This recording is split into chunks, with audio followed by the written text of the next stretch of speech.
why Twitter is insane. It is often said that social media is driving us out of our minds, individually and collectively. Is this true? And if so, how and why? The eminent social psychologist Jonathan Haidt recently wrote a hard-hitting article showing that use of certain forms of social media, particularly by girls just entering adolescence, was directly and causally associated with higher rates of depression and depression-related symptoms since the early to mid-2010s. I had been thinking along broadly similar lines, particularly with regard to Twitter and how its incentives are structured compared to those that characterize healthy human interactions. The extent of its harmful pathology has recently been brought home to me as a consequence of those deliberations. A thought experiment. Imagine, for example, that you learned a particular pattern of communication in your family, one that, when used on others, triggered a passive or even outright aggressive resistance. By definition, the unusual method of communication you had been taught, one that did not generalize well to the broader social environment, would characterize you, at least as far as society is concerned, as insane. Now, let's ask, how does Twitter, like that family, differ from the real world in how it requires us to communicate with each other? How does it make us, too, insane? The first way is in the manner in which it bypasses the traditional means for measuring the quality of communication. In the real world, high-volume communication is extremely costly, requiring both hard-to-establish credibility. Why otherwise would large numbers of people want to read or listen to you? And access to the wealth necessary for such communication, either directly through personal accumulation or by proxy, such as a contractual arrangement with a publishing house. Twitter casts these limitations asunder. The consequence of this demolition of potentially vital regulation is multiplied by the fact that Twitter provides universal access to each of its users' hard-won personal networks. The second way is how anyone, regardless of competence or social status, can comment to anyone else's entire network of followers merely by commenting on something the latter posted. That same commenter, therefore, can access all those who have chosen to follow not them, but the target of their, say, insult and derision, without having demonstrated any of the competence necessary to have attracted such attention on their own.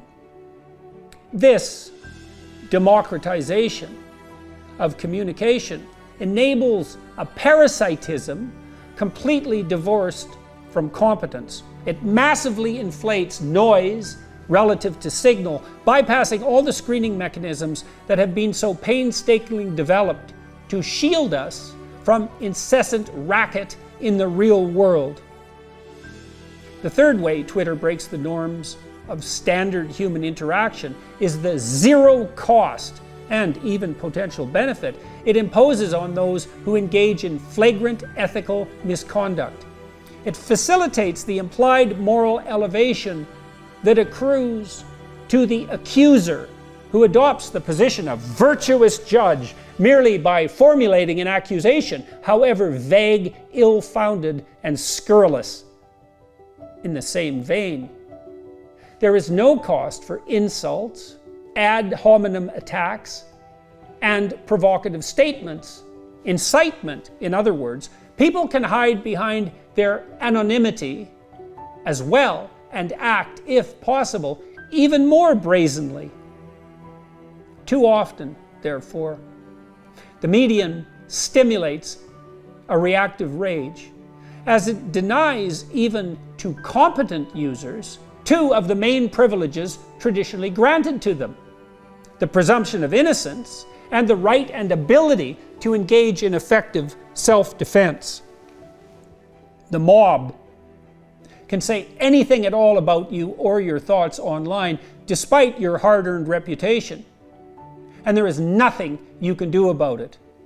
Any member of what can far too easily become a mob can level any accusation, no matter how slanderous, against anyone at all, for any reason, and there is little or nothing that the target can do in response.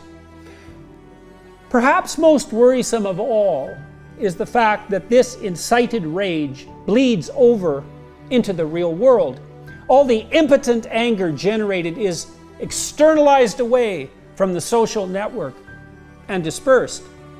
Thus, the ambient emotional temperature of general society is raised degree by degree to the boiling point. Malignant narcissism.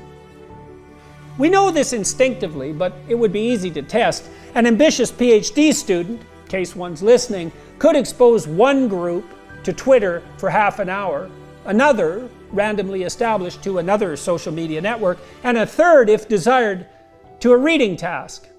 All study participants could then be assigned, say, a competitive aggression research task to determine if Twitter exposure heightens the proclivity to respond in kind with punishment to provocation. I believe that Twitter's reward structure, even more than Facebook's, incentivizes malignant narcissism. It enables and benefits free riding and prioritizes psychopathic motivation.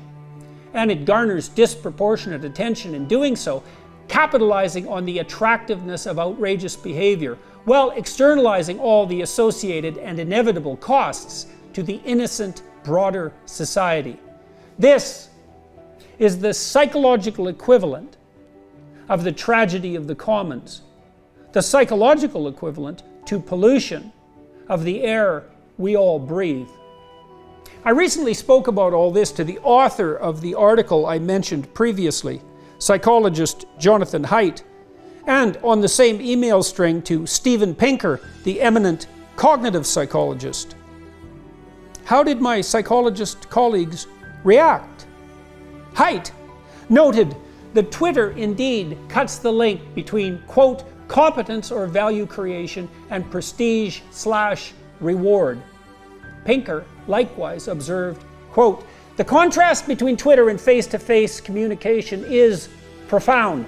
I have been astounded at how some of my students and younger colleagues think nothing of spitting utterly gratuitous and unjustified snark at respected figures in their fields. I have to remind them that they may meet these figures at a conference someday, or that they might be on their tenure or grant review committees. The transition from meetings to Zoom in the past 2 years may have exacerbated this.